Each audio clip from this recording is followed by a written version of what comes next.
What's so cool they're hot and so hot they're cool? Find out next on Junk Feud.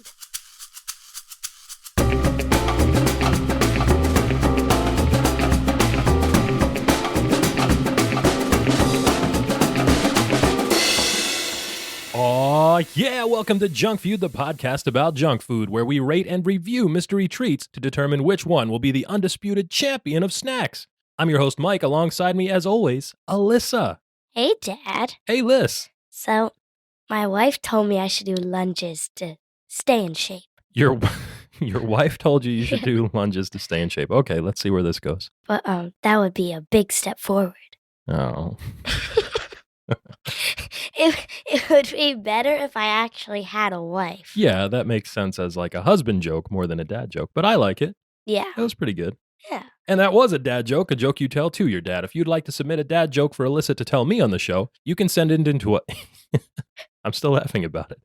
It was a good one. It wasn't bad. You can send it in to us via Twitter at JunkFeudPod or via email to junkfeudpod@gmail.com. Liz, Yeah. welcome back once again to the world's yeetest podcast. To the world's yeetest podcast. That's right, and we were out doing some yeeting, weren't we? Yeah. I had a fun weekend last weekend. You want to talk about it? Sure. I got to have a New York City food tour. Can you believe that? Yeah. Yeah. I can believe it because you just did it. Well, yeah, and I already told you about it, but we have to tell everybody else. Yeah. My friend Jim came into town. We spent the weekend in the city. We went to a few really good restaurants that we like. We also did a little bit of a pizza tour. A pizza tour. Yeah, we had pizza for breakfast, lunch, and dinner on Saturday. Can you believe that? I would love to do that. And we did love to do it. We went to a place called Polly G's Slice Shop. It was really fun. It was like this old building. It had old school wood paneling inside. There were people sitting in there hanging out, watching baseball games. We had this big, square, thick Sicilian-style slice with cup and char pepperoni on top, and the crusts were rolled in sesame seeds. That was great. That sounds so good. It was really good. We went to a place called Roberta's out in Brooklyn. They had really good music in there. It was mostly Beach Boys, which we kind of appreciated. And then they had like these Neapolitan-style pies. Were any of them like the pizza we had in Paris? Yeah, that one, Roberta's, was kind of similar to the pizza we had in Paris. It was like almost a Neapolitan-style pie. The one we had there was called the Bee Sting. It had sopressata and hot honey on it. Ooh, hot honey. Yeah, your mom likes hot honey. Yeah, we love hot honey. Yeah, and then we got super lucky for dinner. We got a reservation for a place called Lucali out in Carroll Gardens. And the pizza chef, the pizzaiolo, the guy that runs the shop, he was actually there making pizza that day. And this was, I think, Liz, the best pizza I've ever had in my life. Really? Oh, yeah, for and you sure. didn't bring me any? I didn't travel very well. Also, we ate it all. You have to take me back. I will definitely try. If I ever get another chance to eat there, I would go back immediately. It was that good. And the butterbeer there was amazing. Yeah, we stopped at the Harry Potter shop, not once, but twice, just to get butterbeer. And Jim stopped 3 times. I think he would have gone every day for the rest of his life if we had let him. The big thing we went to the city for was to go to a cookie making class at Milk Bar. Liz, you've had some Milk Bar stuff, right? Yeah, but only after you told me about it. I've never heard of it until after you told me that. Yeah, well, they make really, really good sweet treats. The chef there, Christina Tosi, they make this stuff called Milk Bar Pie, which is like a sort of a version of the old Southern chess pie that has an oatmeal cookie crust. That's really, really good. They make all these really fancy cookies with a bunch of stuff in them. I think my favorite cookie that they make is the chocolate chip marshmallow cornflake cookie. Cornflake cookie? Yeah, and Christina Tosi was there on the day we took the class. She taught us how to make these things called snaps, which are going to be in this new cookie making cookbook that she's got coming out soon. Snaps are sort of like... Are you going to get it?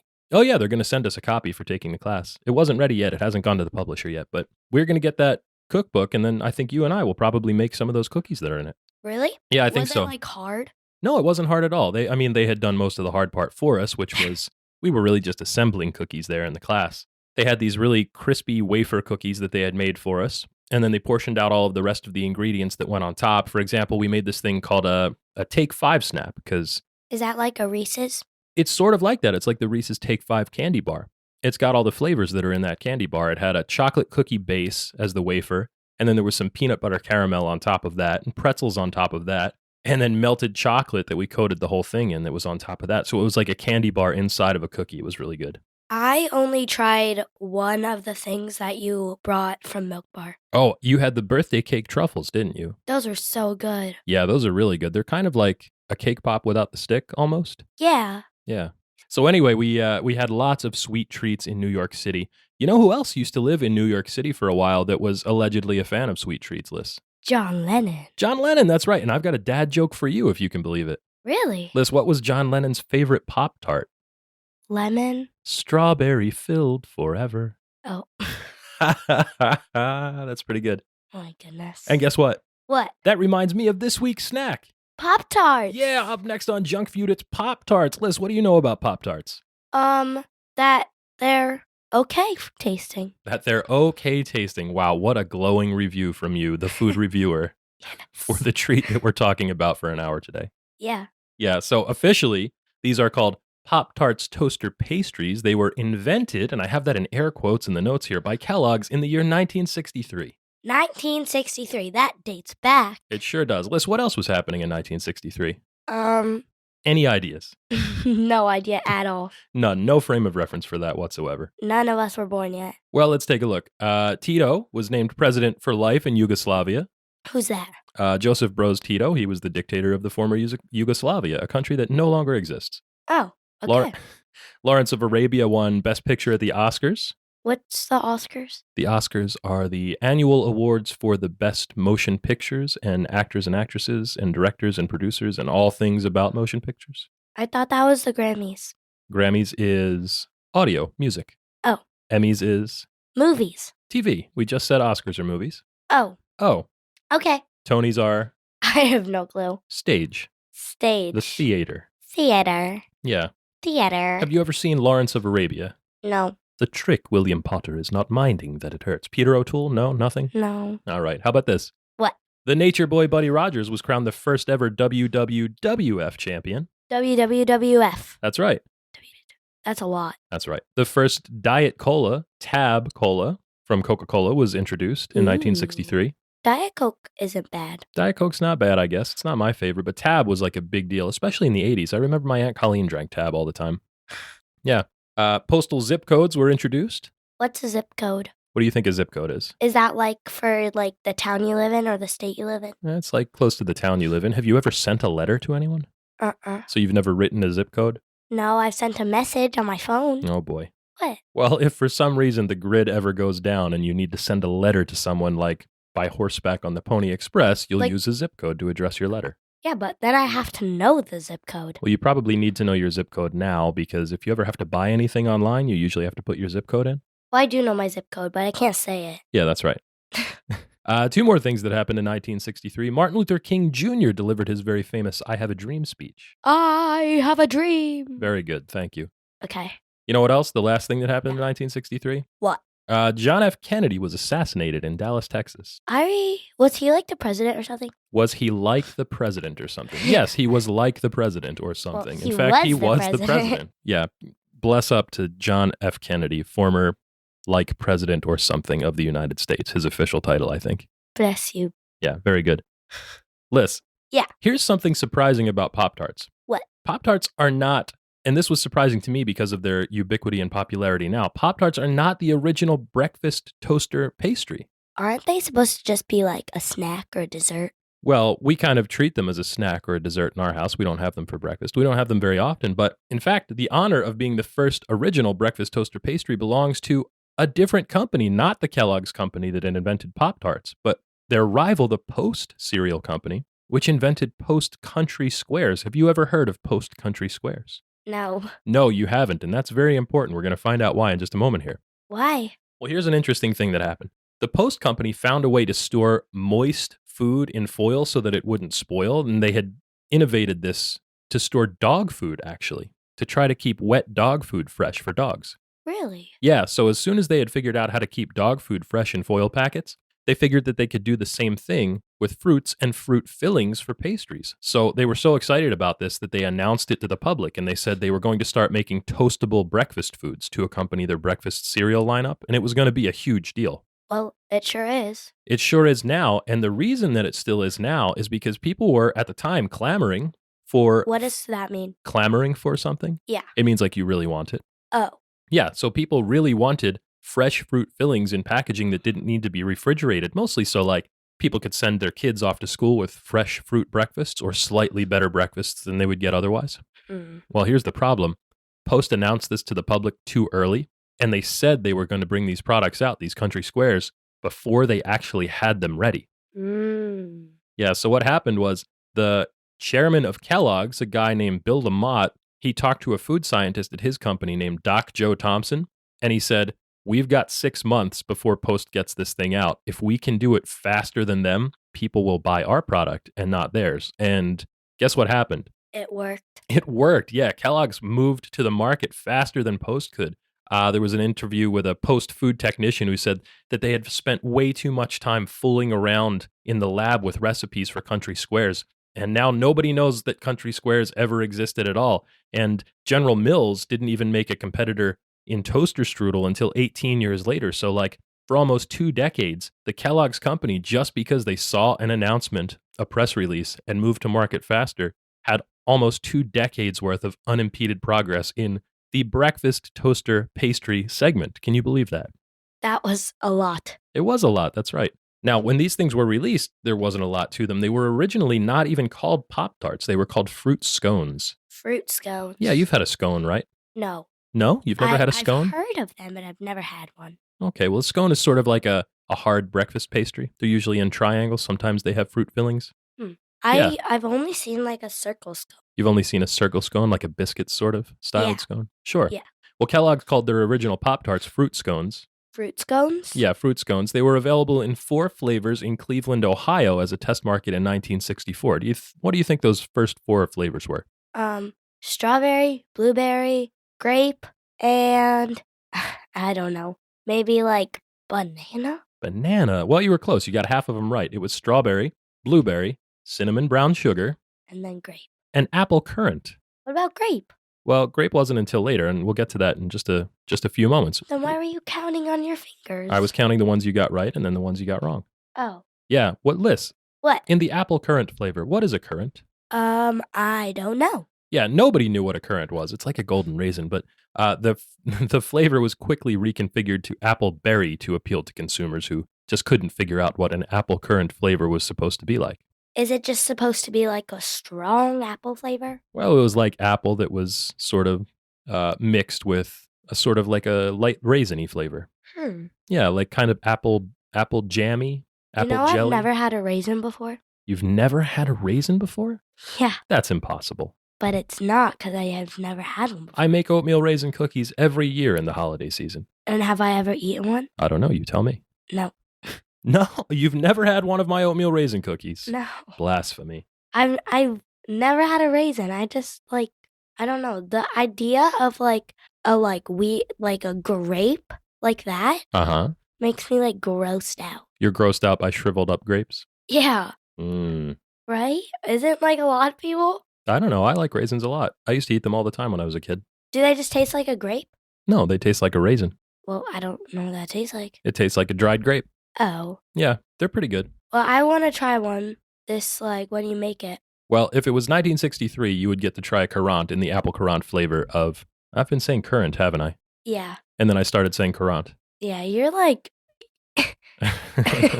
we're on a weird page today. I'm going to be honest. I don't know how it's actually supposed to be pronounced. I've only ever seen it in print. I've never heard anyone say it out loud. Currant. Currant. Currant. Well, how about this? When I want to feel fancy, I'll say currant. And then when I just want to get it over with, I'll say currant. Okay. Yeah, and Kellogg's has been getting it done and getting it over with for many, many years since 1963 when they invented Pop-Tarts. And they're still manufactured to this day. And it's kind of weird to say that a food is manufactured, but that's exactly what happens with Pop-Tarts. In Searcy, Arkansas, Liz. Searcy, Arkansas. Searcy, Arkansas. That's right. They lasted a long time in that plant, but the name fruit scones didn't last very long because fruit scones were renamed to Pop-Tarts as a play on the pop art movement of the 60s. It was because they said each one of these little toaster pastries resembled little pieces of edible art. Liz, do you know what the pop art movement was? No. Do you know who Andy Warhol is? You've never heard of Andy Warhol? No. You've never seen the Campbell Soup art, the Marilyn Monroe art by Andy Warhol? I've seen the Campbell Soup. You've seen actual Campbell Soup, yes. Yeah, sure. That's it. But you've never seen the painting by Andy Warhol? No. You know, we once went to the Andy Warhol Museum in Pittsburgh. I don't think you were born yet. Probably wasn't. I think I've only been to Pittsburgh like once. Yeah, it was pretty fun. Have you ever heard the saying, in the future, everybody will be famous for 15 minutes, Liz? No. No, you've never heard that? No. Well, lots of people think that Andy Warhol said that. Well, let's hope that's true. Yeah, you want to be famous for 15 minutes? Yeah. Well, if this show... Oh, we're already past 15 minutes. Never mind. You mean you're already past 15 minutes of recording time for this episode? Yeah. Way to take that very literally. Well, the gist of it is that Andy Warhol didn't actually say that. In the 1980s, he came out and admitted that he never actually said that. But during a show of some of his art, some marketers thought that it sounded like something he might have said, so they put his name next to it and attributed it to him. So it just stuck. It just stuck, that's right. And Liz, Yeah. 15 minutes was about how long the first shipments of Pop-Tarts lasted on shelves. They were an immediate hit in 1964 in the test markets, and they sold out everywhere. Today, Kellogg sells about 2 billion Pop-Tarts every year. And we are like 1.2 of those people. We are 1.2 of the two. We are 1.2 people, you and I? You don't count as an entire person? Or do I not count as an entire person? I don't, because I don't even eat Pop-Tarts, but you do. Okay. What? I count as the 2%, you count as the 1%. Okay, so we are one... Wait, that did not make sense. That would be a lot. 1.2% of 2 billion. No, I would be... No, 0.1 and 0.2%. You would be the 0.2, I'd be the 0.1. Still a lot. Oh, well then 0.000000002. Well, I don't know if it's that much. Listen. What? A big part of the success of Pop-Tarts in the 1960s and then later on was due to the efforts of a Keebler plant manager from Grand Rapids, Michigan named Bill Post. Bill Post. Bill Post, yeah. Kellogg's told him they wanted to make their toaster pastries and very quickly because they had to beat the Post cereal company to market. Bill Post is not related to the Post cereal company. He's not? No, he's not. It's just the same name. Oh, okay. Well, Bill had to figure out how to reconfigure his pastry sheeting machines in the Kellogg's plant and how to deposit the fruit filling between the sheets. And guess what? He did it. He did it. Yeah, that's right. He allowed Kellogg's to beat Post to the market. And then later, when they needed to figure out how to put frosting on top of the Pop-Tarts to make sure that it wouldn't melt, they went back to Bill again. Guess how long it took Bill to figure out how to put frosting on Pop-Tarts? How long? 1 day. 1 day, that's it? Yeah, he got it right in a single day. He was really good. Oh my goodness. Bill's 95 years old now. He's still alive? He is. He still keeps Pop-Tarts in his car at all times, just in case. He says his favorite flavor is unfrosted strawberry, and he wears Pop-Tart socks, Liz. Pop-Tart socks? Yeah, they actually look pretty cool. We should get some. You're going to get some Pop-Tart socks? Yeah. You just told me a minute ago you don't eat them. Well, no, I said but you'll both wear of the us. socks. The two of us as 1.2 people will get Pop-Tart socks. Yeah. That's right. Liz, you've seen the packages of Pop-Tarts, right? The little Mylar foil-looking package? Yeah. And how many are in each package? I think it's 2. There are 2, that's right. Why, Liz, why are there 2 Pop-Tarts in each package when a serving size for Pop-Tarts is just 1 toaster pastry? I actually don't know. Well, this is also partially attributable to Bill Post. He says the packaging machines that they had at that Keebler plant were very, very expensive, and so it was a cost-saving measure that they instituted. So it was easier for them to make the bigger packaging? It was cheaper to put 2 into 1 pack because if they had to do 1 at a time, they would have had to buy another packaging machine, and they didn't know if Pop-Tarts were going to sell or not, so they weren't going to invest all that money in a new machine. Oh. Yeah, and it halved some of their startup costs for packaging. Well, that makes sense. That's right, and it worked, and then national distribution followed in 1965. By 1967, Liz, they had frosted variants, thanks to Bill Post. Including grape. That's right, including grape. Grape was one of the first flavors that was frosted in 1967. That was like what? That was one flavor that was frosted? Yep, just one of the many frosted flavors that they had, like frosted strawberry, frosted cinnamon brown sugar, frosted blueberry, etc. Oh. Here's an interesting note about the frosting on Pop-Tarts list. What?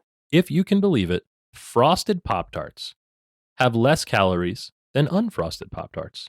Really? Does that sound like it makes sense? No. No, it doesn't. Usually you'd think something with frosting on it would have more calories than something without it, right? Yeah, but like, I don't know how that makes sense. Well, it's baffled people for quite some time, in fact. And Kellogg's had to come out and say in a press release, it's because the crust on the top of the unfrosted Pop-Tarts is very slightly thicker to allow for the lack of frosting on top of them. Gives it more structure. Oh. Yeah, so there's a little bit more pastry on the top, and that accounts for the extra 10 or so calories in unfrosted Pop-Tarts. So that's like the extra 10 calories. That's right. Oh my goodness. Yeah. And that was in 1967 when they put the frosting on top. 1968, they put sprinkles on top. And ever since The then, sprinkles make it so much better. I think they do too. They're a nice pleasing crunch. bit of textural contrast there, right, for the crunch? Yeah. That's right. And ever since the 60s list, they've been cycling through a few dozen core flavors and then some limited or seasonal additions. There are gingerbread Pop-Tarts that you can get around the holidays. Ooh. Yeah, it's pretty cool. You can build a gingerbread house out of them. Oh, we should do that. Yeah, if they re-release them this year, we'll have to grab a box. Okay. There are cross-branded endeavors with other Kellogg's products. You can get Eggo-flavored Pop-Tarts, like Eggo We waffles. saw those at the store. We sure did. There were Fruit Loops-flavored Pop-Tarts. Those sound good. Yeah, and then every now and then they'll have limited edition variants. Like there were some with pretzel crusts instead of the regular pastry. Ooh, pretzel. Pretzels are good by themselves. These did not review very well, I don't recall. Did you get any? I never actually had a chance to get any of those, no. There were some that were themed after ice cream sundaes. Ooh. What do you think the two best-selling Pop-Tarts are, Liz? Probably, most definitely the strawberry. Frosted strawberry, that's right. It's number one. And I don't know. I would say something like easy. Well, actually, I don't know. There are a lot of like popular flavors. That's right. Well, number two is cinnamon brown sugar. That's Grandma's favorite. That is Grandma's favorite. You're right. You remembered. Yeah. Yeah. Liz. What? Here's an interesting thing that happens. During hurricanes, Walmart stocks more frosted strawberry Pop-Tarts than any other variant. Do you know why? No. Yeah, well, nobody's really sure exactly, but for whatever reason, during a hurricane, sales at Walmart of frosted strawberry Pop-Tarts go through the roof. They increase dramatically. I have no clue why. I think maybe it could be the fact that these things have a very long shelf life. So if your power goes out, you can store a bunch of Pop-Tarts and you'll always have breakfast food to eat. Yeah, don't they last like 12 months? I think it's like almost a year, 11 months maybe. That's a lot. That's a long time. We're going to have those forever. I think we'll probably end up eating these. We bought like 8 boxes. Not quite that many. 6 boxes. I'm going to say my reviews for later. Yeah, of course. We're not there yet. I was about to say my review. No, well, you know who did do a review of a bunch of Pop-Tarts? Who? Our friends Rhett and Link on Good Mythical Morning on YouTube. Yeah. Of course they did. They tried all 32 current flavors of Pop-Tarts. Oh my goodness. Do you know which one they like the best? Which one? Wild Berry. Wild Berry. Wild Berry. And Rhett and Link aren't the only ones that like to eat Pop-Tarts. In fact, there's this guy on Reddit. He says that he is a Pop-Tart historian. A Pop-Tart historian? A Pop-Tart historian, that's right. He has tried and rated more than 130 flavors of Pop-Tarts, and he keeps a big list on his account on Reddit. Ew. Yeah, his all-time favorite is peanut butter and strawberry jelly. Ooh. Then maple bacon. I want to try that one. Yeah, and then this one bugs me. Third place, banana cream pie. That should be first. Probably it should be. If we tried it, it would. And I tried desperately to find that last year when it was announced, but I couldn't find it anywhere. They were never in our Targets or Walmarts or grocery stores or supermarkets or anything like that. Not even last year? Nope. I mean, online? Couldn't find them anywhere. Oh. He said the worst flavor that he'd ever tried was a mystery flavor. Liz, can you guess what the mystery flavor of Pop-Tarts that was really bad was? I don't know. It was an everything bagel Pop-Tart. Ew. Yeah, that sounds pretty gross, doesn't it? It's probably just like a Pop-Tart cream cheese like filling and then like cream cheese frosting and then everything sprinkled on top. Yeah, that's probably pretty gross, huh? Ew, yeah. Yeah, it doesn't sound good at all. See, if it was like a bagel, it would be good. Right, of course. But ew, on a Pop-Tart? That's gross. Yeah, not for me. I would not try that. Out of the more than 130 flavors of Pop-Tarts that he says have existed, there's only been one that he's never had a chance to try. It was in 2008, and it was the guava mango flavor. Ooh. Yeah. A mango Pop-Tart? Guava mango Pop-Tart. That seems interesting. Liz, if you've got more than 130 varieties of Pop-Tarts that you have to sell, you have to have some good advertising. How do they advertise it? Well, in 1971, a Chicago ad agency called Burnett, which had also created cereal mascots like Tony the Tiger and Toucan Sam and Dig'em the Frog, introduced the Pop-Tarts spokesperson, or should I say, Liz, spokes toaster. Spokes Toaster? Yeah, it was Milton the Toaster in 1971. Is that like a mascot? Yeah, he was a toaster that talked and said how good Pop-Tarts were. He was voiced by a guy named William Shallert, who was the dad on the Patty Duke Show. I don't know what that is. It's an old television show. Oh. And he said he gave Milton the Toaster a slight New York accent that he had developed when he was reading bedtime stories to his kids and making up funny voices for the different characters. That's so funny. It's very funny. When I first did the notes, I said that Milton was probably the only spokes toaster that I was ever aware of. But it's not entirely true, Liz. How? In 1995, there was another Pop-Tarts commercial that had a different talking toaster that was not Milton, and it was voiced by famous comedian Gilbert Gottfried, who you know as the voice of Iago the parrot in Aladdin. Iago the parrot? Yeah, remember Jafar's parrot in Aladdin? No. No?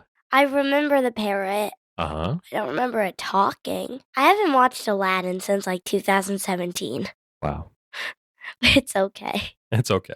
Well, Milton Toaster had a pretty good run for a while in the 70s, and he had lots of good merchandise as well. There were mugs and plates and board games of Milton the Toaster, and now, just a few years ago, Liz, there was even a Funko Pop figure of Milton the Toaster. Oh, is that like one of those, like, it's like a big head and a small body? Yeah, that's right, those little vinyl figures. Oh, I want to get a Stitch one of those. Like from Lilo and Stitch? Yeah. You've been talking about Stitch a lot today. It's such a cute little movie, though. It's so cute. So cute. So now, Liz, I can't remember if there was ever Lilo and Stitch cereal, like breakfast cereal. Do you think there was? Probably not. You know what we should create? What's that? We should create. Are you going to say Lilo and Stitch breakfast cereal? Yeah, but like it'll be like Lucky Charms, but we'll just like design the marshmallows, and it'll be a hula girl and then Stitch. Oh, perfect. And then we'll just sell it as Mike and Liz cereal. Yeah, well, there may be some copyright infringement issues for us to work around there. Oh. But you know what did have a cereal all the way back in 1994, Liz? Pop-Tarts? Pop-Tarts cereal, that's right. There was frosted strawberry and cinnamon brown sugar. We would have got the cinnamon brown sugar. Do you think it would taste like cinnamon toast crunch? Well, I'm not sure. I do remember having the frosted strawberry Pop-Tarts cereal. I don't know if that was in 1994 or when they were re-released in 2019. I don't remember thinking they were very good, though. It was like just okay. I don't really like... Dude, those remind me of like, if I were to think of it, like the Pop-Tart Bites. I don't like those that much. Yeah, they were a little bit smaller than the Pop-Tarts Bites. They were a little bit drier, too. It was like a crunchy biscuit that had a little bit of a fruity, or in this case, cinnamon brown sugar filling inside, and then a tiny bit of frosting over the top. Huh. Yeah, if you want to get something similar now, there's this stuff called Crave cereal. Have you seen those? No. It's the same exact thing, really, but these have chocolate fillings, or I think there was a cookie dough Crave cereal filling. Ooh. Yeah. So there were lots of different ways to eat Pop-Tarts, Liz. There were all these different flavors. There was Pop-Tarts cereal. You mentioned Pop-Tarts Bites, but when you get a package of Pop-Tarts, the two of those in the Mylar, how do you eat them? Do you toast them or do you not toast them? Well, I've only ever had them like 3 times. Uh-huh. And that was like yesterday and when I was little. Okay. And I ate them in all different ways. Uh-huh. I usually would just eat them plain, but they're actually pretty good when they're toasted. And they're actually pretty, the like, when you freeze them, they're really good too. Yeah, so there's lots of different ways to eat them, and they're all pretty good. And in fact, this is kind of the subject of a heated debate, even internally at Kellogg's, where they say, according to their research, it's like a coin flip. Like 50% of people don't toast Pop-Tarts, they eat them raw, and then 50% do toast them. Did you freeze 2 s'mores? I did. There's another frozen s'mores downstairs. I'm going to have that for breakfast. For breakfast? Yeah. Even though you just said it's like a dessert? Yeah. Yeah. So, Liz. What? Here's a spoiler for us. I think Pop-Tarts taste better toasted, mostly, like overall. Yeah. But I almost always eat them raw anyway. And this is because, look, we toasted these Pop-Tarts. It took us, 3.5 minutes in the toaster on the lowest setting? And that was to toast 5 of them at a time. So it doesn't take a long time, but if I'm eating a Pop-Tart, that is still too long to wait for a Pop-Tart. Yeah, I was like really like waiting for them to be done. Yeah, if I'm grabbing a package of Pop-Tarts, it's not because I've made a well-considered decision about my breakfast nutrition for the day. What's it about then, Oh, Dad? it's probably just because I'm in a rush. I'm hurrying to get out the door. I just want to grab one of these things, shove it into my face, and deal with the consequences later. Yeah. And the consequences for me are heartburn, usually, from Pop-Tarts. Really? Yeah, like every time. I don't know what it is. It's weird. I don't have any heartburn. Well, there are potentially some other consequences of dealing with Pop-Tarts. Liz, do you know that Pop-Tarts are very flammable? Really? Wait, Yeah. flammable? Yeah, flammable. That's right. Why do you think flammable? Because that's a word that means things that catch on fire. Flammable. Thought it was like flammable. It's not. It's flammable. But like if it's flammable, it's like a flame and it's like flammable. Correct. Guess what? What? The words flammable and inflammable mean exactly the same thing. Really? Yeah, it doesn't make a lot of sense. It's one of those weird nuances of the English language, but flammable and inflammable Both mean the same thing. The English language is so weird. It is very complicated and odd. I know. Well, segment switch over. Segment switcher upper. So Let's the get reason... back on track. Thank you. The reason that I brought up that Pop-Tarts catch on fire is because if you leave them in the toaster too long, probably there are all those fats and oils in the pastry crust. And there was an experiment in 1994 by a professor at Texas A&M, the Corpus Christi campus, named Patrick Michaud, and he was able to produce flames nearly 1.5 feet high by leaving Pop-Tarts in a toaster. How? Yeah, and in fact, Pop-Tarts had been sued, Kellogg's had been sued a number of times for Pop-Tarts catching on fire, and now there's a disclaimer on the package that says, please don't leave these in the toaster very long. Always observe your Pop-Tarts while they're cooking. Oh, well, we sure did that. We sure did. And Liz, that's not the only time that Kellogg's has been sued over Pop-Tarts. What? Yeah, just last year, there was a woman who claimed that there were not as many strawberries in her strawberry-filled Pop-Tarts as she was expecting, and so she was suing Kellogg's for $5 million. Did she get it? No, her lawsuit was dismissed. Oh. The same lawyer that she used, though, had previously filed a lawsuit claiming that chocolate fudge Pop-Tarts didn't have all the ingredients that one would expect from chocolate fudge. These people are suing people for the weirdest reasons. Yeah, so this guy in particular has filed more than 400 different lawsuits against all sorts of food companies, mostly disputing the contents of the products. He files about 3 cases per week. Most of them are settled out of court. And in a class action lawsuit, like the kind that he files, if he wins or settles out of court, the clients that he represents are usually getting about $5 or $10 back. Oh. So do you think that's worth it? No. Not if you're part of the class, but for him, he's probably doing okay. Come on, don't be a Karen. Just accept the world how it is. You better watch what you say. He might sue you too. Go ahead, sue me, man. Don't say that. We don't have a good lawyer. Sorry, don't sue me, please. I beg you, please. Liz. Yeah. Here's an interesting note I found about Pop-Tarts. What?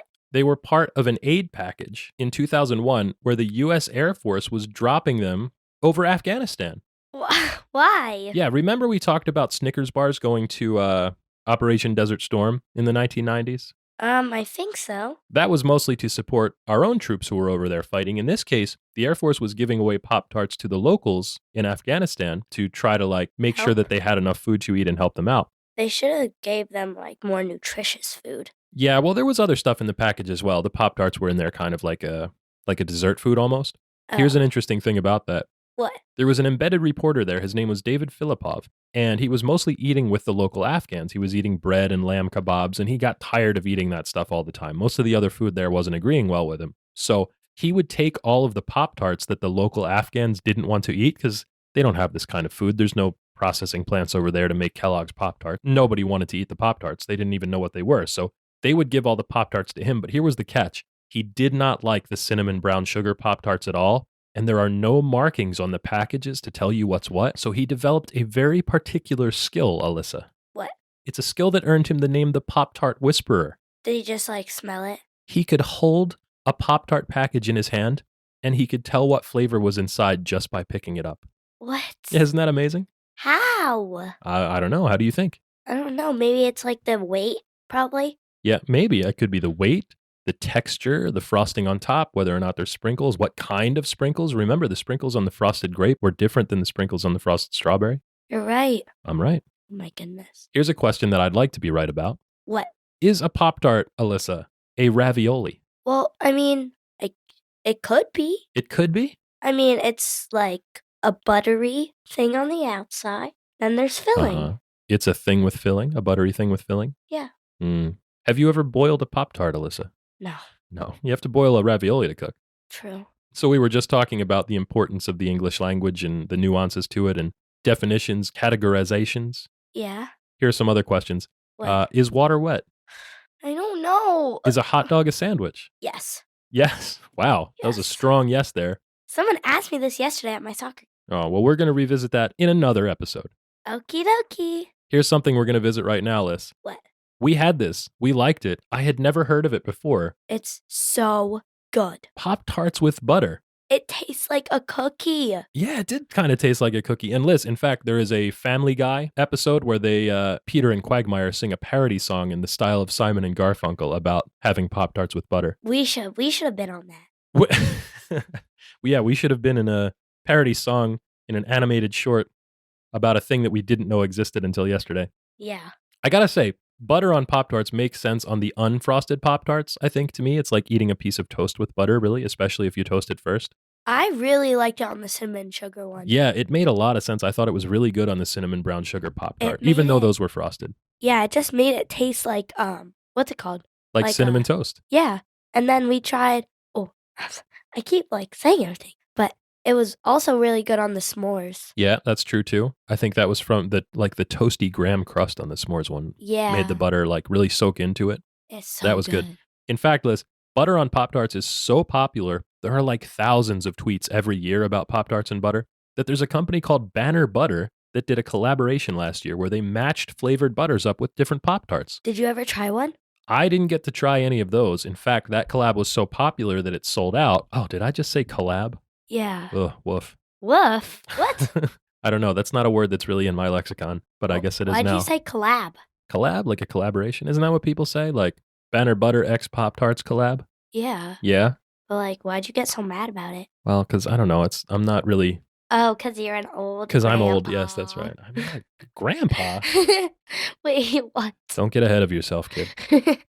I'm trying not to. You mentioned this earlier. In addition to the butter on the Pop Tarts, we also had frozen Pop Tarts, Liz. So good. This was good too. The chocolate flavors are the ones that people say are the best frozen. Here's an interesting application of the frozen Pop Tart. If you get the chocolate chip cookie dough Pop Tarts, Liz, What? and you freeze those, and you break them in half, and then you put a scoop of ice cream in the middle, you can have like a frozen cookie dough Pop Tart ice cream sandwich. Why wouldn't we think of that? That's like a genius level idea. Oh my goodness. Here's one that's not, Liz. What?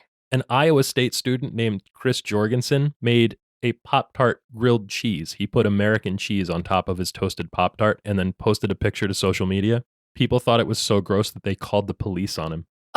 He did? Yeah. Did he get arrested? No, I don't think it's illegal to put cheese on a Pop Tart. It probably should be, I guess, Why? because it looks absolutely disgusting.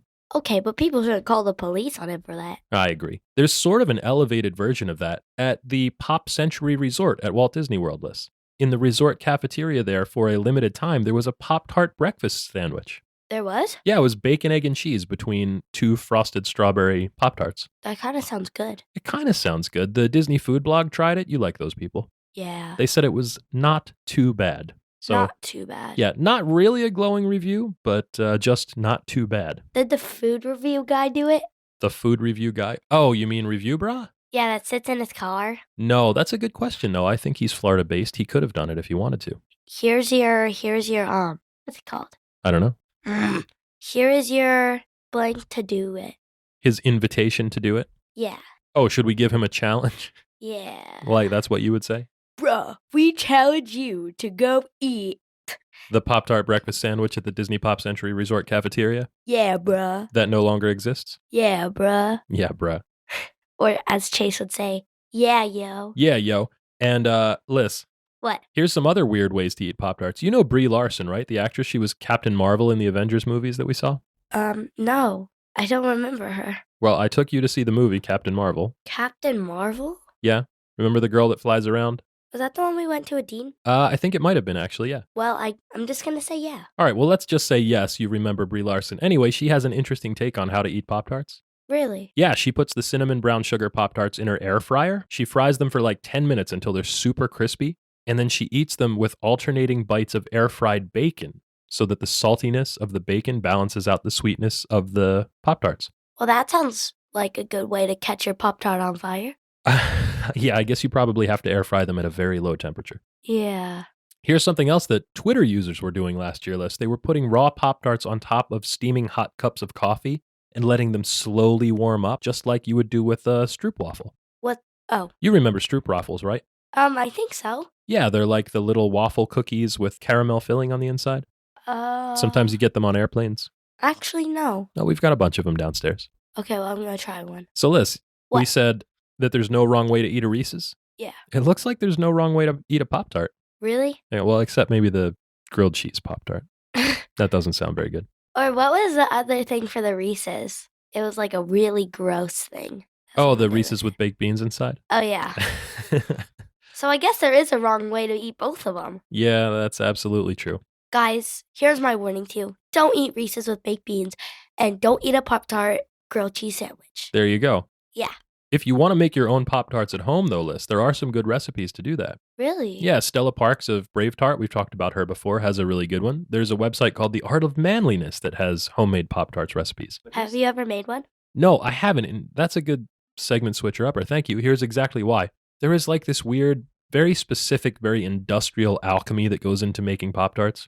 And that is the kind of thing that is hard to replicate at home and is best left to like these large manufacturers. I'm probably never going to make a Pop-Tart that's as good as a Pop-Tart that comes out of a factory or as accurate. We should try. Maybe we will try one day. And in fact, it hasn't stopped other interested artisans at home. There is a website online where you can buy it's not real food, but it's a plastic resin version of a Pop-Tart. And it looks like it has the impression of Han Solo frozen in carbonite in it in the frosted strawberry Pop-Tart.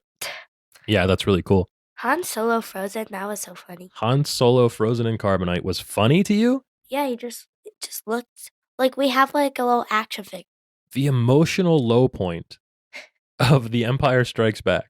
It was kind of funny. Was funny. Yeah. Oh my goodness, I'm so out of touch. Hey, you know who's not entirely out of touch, Liz? What? Jerry Seinfeld. Do you know who Jerry Seinfeld is? No clue. He is a very famous comedian, perhaps the most famous comedian. Really? Yeah, he does a brand of observational comedy. He always says things like, "What's the deal with?" And then he says, whatever thing he's talking about. Oh, well, I've never heard of that. And you've never heard of the television show Seinfeld? No. It's on TV like nonstop, all day, every day?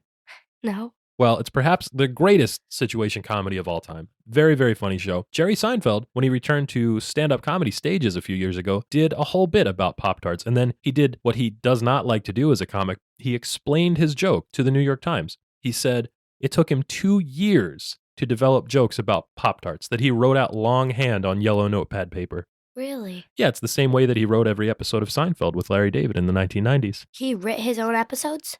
Well, yeah, it was his show. He wrote the show. Oh. He said, when I was a kid and they invented the Pop-Tart, the back of my head blew right off. Yeah, it's very absurd, but super specific, and Pop-Tart is a fun thing to say, so that's kind of why he made the joke. Pop-Tart, Pop-Tart. Guess what? What? Jerry Seinfeld is now producing and starring in a movie called Unfrosted, which is all about Pop-Tarts. There's a movie about Pop-Tarts? There's going to be a Jerry Seinfeld movie about Pop-Tarts called Unfrosted. It's supposed to come out later this year on Netflix. We should watch it. As soon as it comes out, we will definitely watch that. It's supposed to star Hugh Grant and Melissa McCarthy and Jim Gaffigan and a whole bunch of other funny people. Oh, okay. Yeah. Remember, Liz, when Bill Post said that there were 2 Pop-Tarts in the pack because the machines were very expensive? Yeah. Well, Jerry Seinfeld says that it's because 1 is not enough and 3 is too many. True. Yeah. And also... Wait, look, this is how I think of it. Okay. 1's lonely, 3 is a crowd. Or is it 4's a crowd? I don't know. I don't really remember. Do you remember that there was a television show called Three's Company? No. Well, that was one of my favorite shows to watch when I was little. And Liz, guess what? What? It's now time for my favorite part of this show. Alyssa reads the ingredients. Alyssa reads the ingredients. We have here the ingredients for frosted strawberry Pop-Tarts. Liz. Yeah. Go ahead. All right, ready? Yep. Okay. For the frosted strawberry, it is enriched flour, wheat flour, I can never get this word right, niacin? Niacin, great job. Reduced iron, vitamin B1, thiamine, mononitrate. Yep. Vitamin B2, Riboflavin. folic acid, corn syrup, high fructose corn syrup, dextrose, soybean and palm oil with TBHQ for freshness. Sugar, bleached wheat flour, contains 2% or less of wheat starch, salt, dried strawberries, dried pears, dried apples, leavening, baking soda, sodium acid. What is that word? Pyrophosphate. Monocalcium, phosphate. Yep. Citric acid, gelatin, modified wheat starch, yellow corn flour, caramel color, xanthan gum. Yeah. Corn starch, turmeric extract color, soy lecithin, red 40, yellow 6, blue 1 color added. Liz, that is a lot of ingredients. I slayed that. Yeah, you sure did. Some of those actually even sound like food. Not many of them, but some of them sound like real food. Yeah, like baking soda, flour. Yeah, I'm kind of interested to see that in the frosted strawberry, there's strawberries, pears, and apples. Yeah, that's actually it's like I'm so confused. Yeah, that's going to weigh in on our tasting notes in just a moment. Yeah. Because guess what? What? It's time for the rules of the game. Let's get to the rules of the game. Junk Feud is a culinary clash to see which treat will be crowned the undisputed champion of snacks. It's a king of the mountain style battle in which the reigning champ takes on a new challenger each week to see which snack reigns supreme. And Lissa, Yeah. the reigning defending undisputed champion of snacks is Movie theater popcorn. still movie theater popcorn. This is going to be its fourth title defense, Liz. Do you think they're still open, the movie theater? Right now? Yeah. Yeah, for sure. After the show, can we go get some popcorn? Maybe. And we'll watch the Yankees game? Well, that depends on if the movie theater popcorn retains its title or not. If they lose, we're not getting any. Yeah, I'm not backing a loser. Not tonight. Yeah, sorry. Last week, movie theater popcorn defeated Carrots and Ranch. That was a good fight. I don't think the outcome was ever in doubt, but that was more than I was expecting for just a raw piece of produce. It's really good, though. Yeah, so here's our challenger for today, Alyssa. What? Today we're going to try, well, spoiler alert, we already tried all these. Yeah. There were too many to do live on the show. So we tried lots of different types of Pop-Tarts in lots of different ways. Can I name them? You sure can. Go ahead. We tried frosted and unfrosted strawberry. We tried frosted grape, cinnamon brown sugar, and s'mores. That's right. Yeah, we tried them all raw. We tried them all toasted. We tried frozen s'mores. Oh, so good. Which were really good. And then we had unfrosted strawberry, cinnamon brown sugar, and s'mores, all of them toasted with butter. So good. Salted butter, too. Oh, yeah. Liz. What? I have something to tell you. What'd you do? Oh, no. There's a sneak attack coming. A sneak attack? A run-in. A run-in? It's a weird thing that I used to do, Liz. What? This is called a Pop-Tart drag race, and you're going to do it with me right now. A Pop-Tart drag race? Yeah, there are 2 Pop-Tarts in each pack.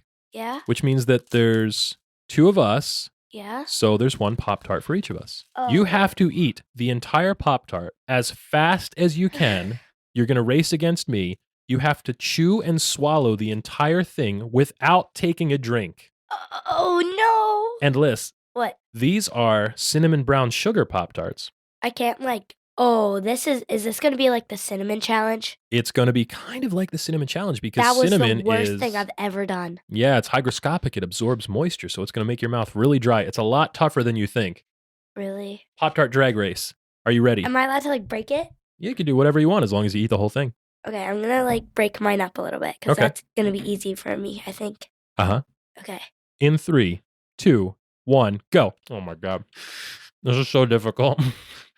You have to remember, chew and swallow the whole thing. I see you looking at that water. Don't even think about it. You got to catch up. Oh. Oh, no. They're so dry.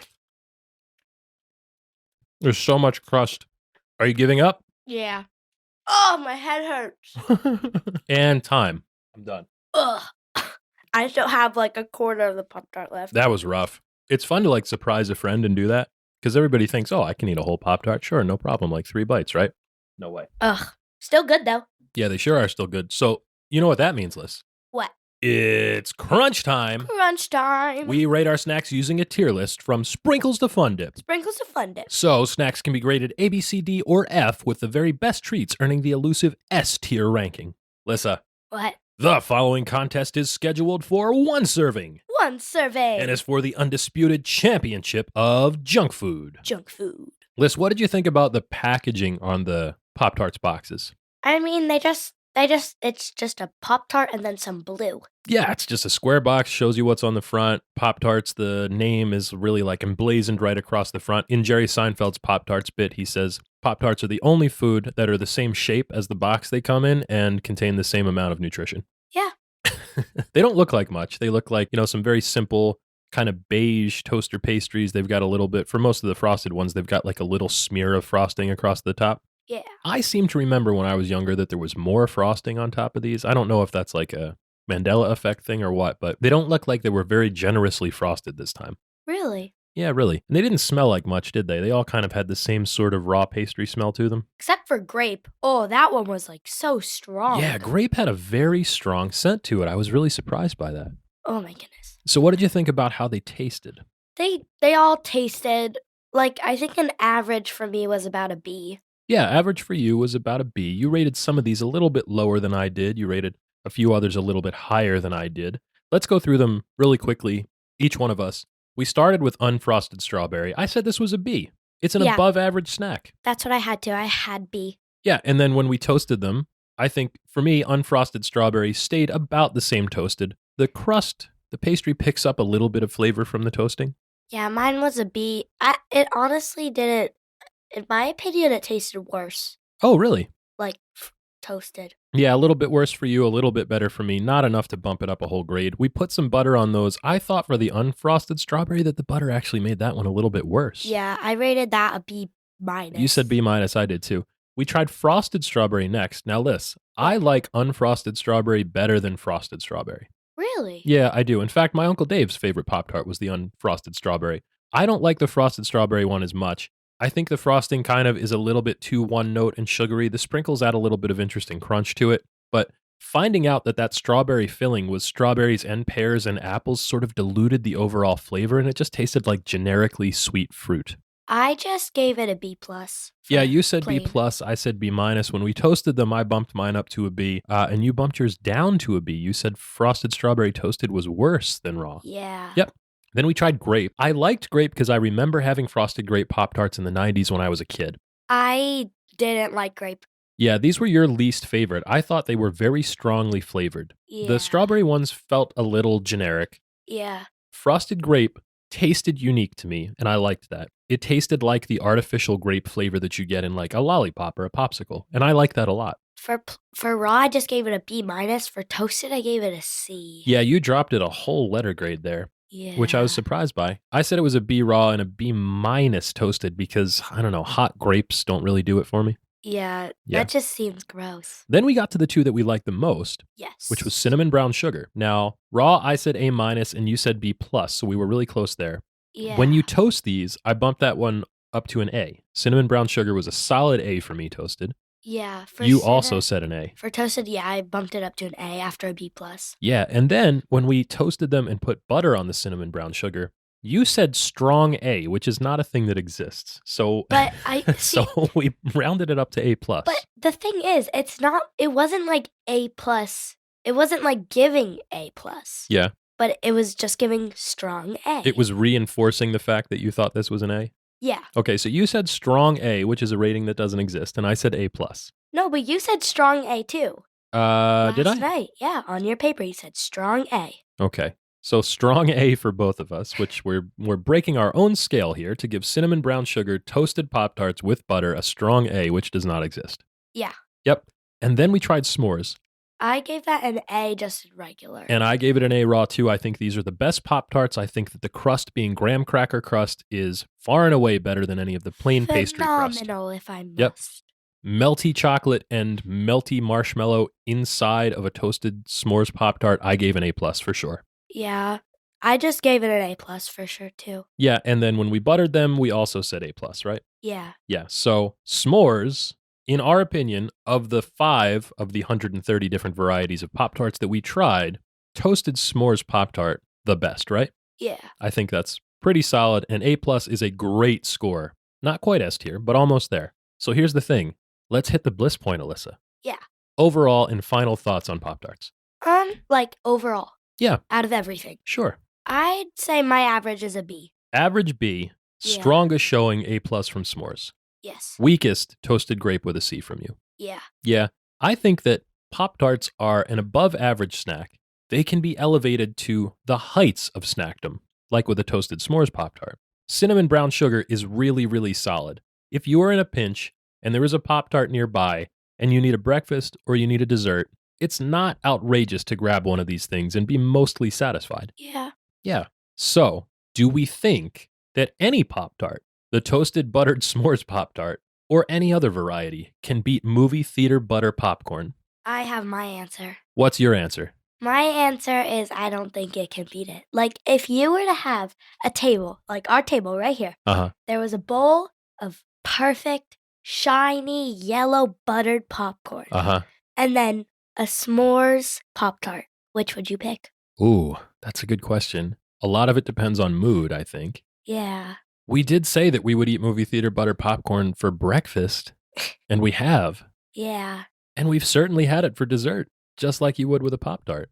Yeah. Even the frozen s'mores Pop-Tarts that we said were a really good dessert tasted almost like a frozen candy bar or like an ice cream treat. I know. Yeah, but I'm still picking that popcorn. Same. Yeah, same. So you know what that means? What?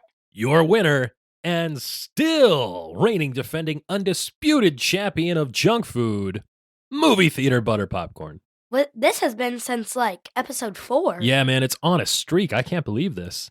I actually can. Is there a challenger? Is there anyone that can stand up to movie theater popcorn? I don't know. Well, I think that next week it's going to have a very interesting challenge. Yeah. Because next week is our Thanksgiving episode, Alyssa. Yeah. Oh, goodness. Now I'm like, now you put me on the spot because now I want to tell them what it is. Yeah, well, we'll just give this hint away. One of the flavors of Thanksgiving is a particular warming spice. Mm-hmm. Find out next on Junk Feud. Yeah, that's right.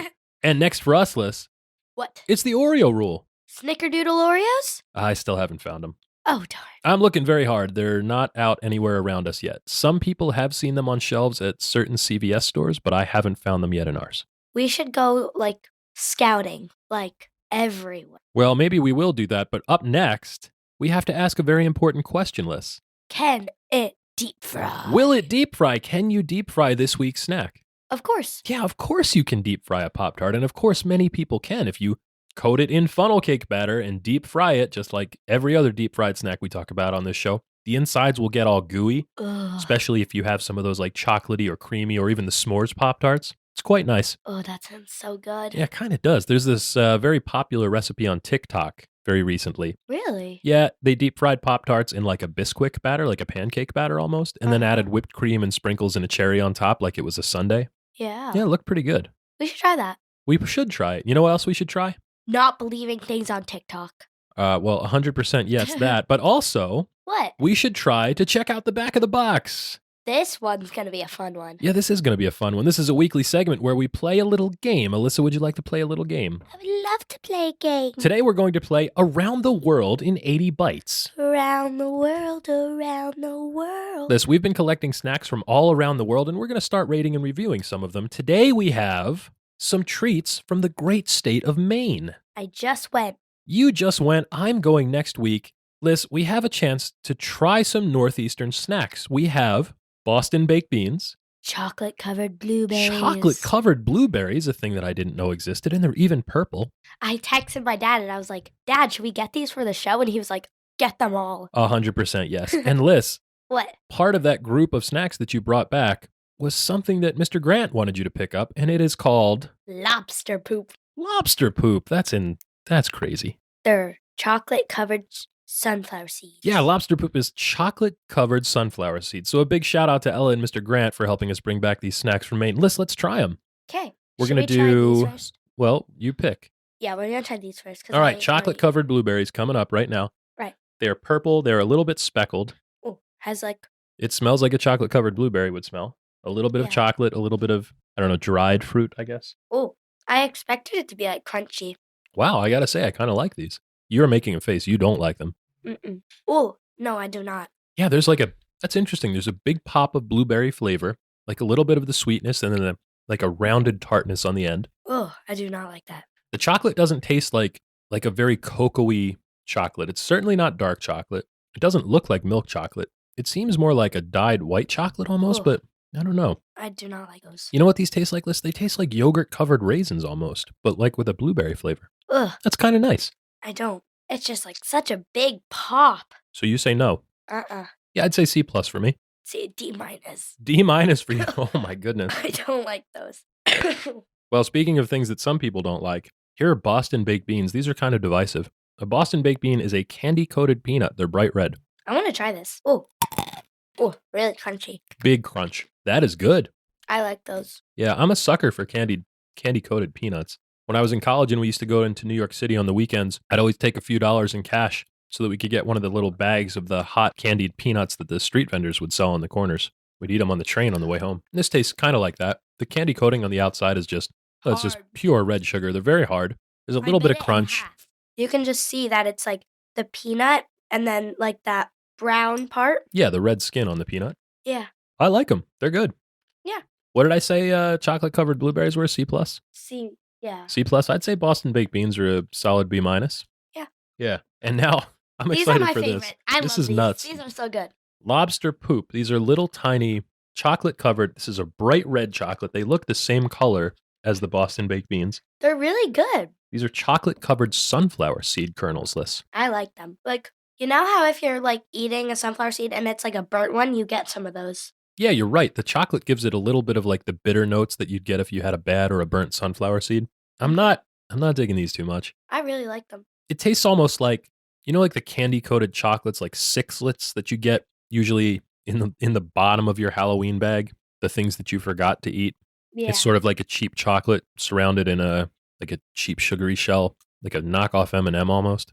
I kind of get a little bit of that from this with a tiny hit of nuttiness from the seeds. Well, there's definitely much more chocolate than a seed. Yeah, it's a chocolate covered sunflower seed with a candy coating on the outside. The same I'm pretty sure it's the same candy coating on the Boston baked beans. So imagine if you had like an M&M but with a sunflower seed inside.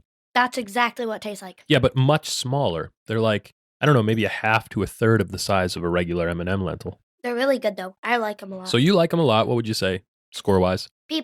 B+ for you. I think I probably like these about the same as, maybe a little bit less than the chocolate covered blueberries. I'd say C. I'd say these are like solid, right in the middle average. I like them a lot. You're eating the entire dish of them that we have here. Yeah. Well, I'm very glad that you were satisfied by that. I'm very satisfied. Yeah, and hey, we hope you were satisfied by this show. In fact, this podcast should reach you in excellent condition, satisfaction guaranteed, or your money back. If you've got a question for us, you can write to the address on the label. That's junkfeudpod@gmail.com. Liz, this was a good show. That was a good show. It was fun. I'm glad that you finally ate Pop-Tarts and that you moderately like them. Yeah. Yeah. So that was fun for me. It was fun for you. And hey, this podcast has contained your recommended daily allowance of fun. Fun. For more, go to Twitter, Instagram, TikTok, or wherever you choose to be social. Find us at Junk Feud Pod. You can stream with us on Twitch, watch fun-sized snack reviews on YouTube, buy merch on TeePublic, and fund us on Patreon at Junk Feud Pod for exclusive bites. Don't forget to catch all the snaction each and every week wherever you listen to podcasts. Until we see you again, for Alyssa, I'm Mike. Hasta lasagna. Don't get any on ya. Bye. Go Phils. Go Phils.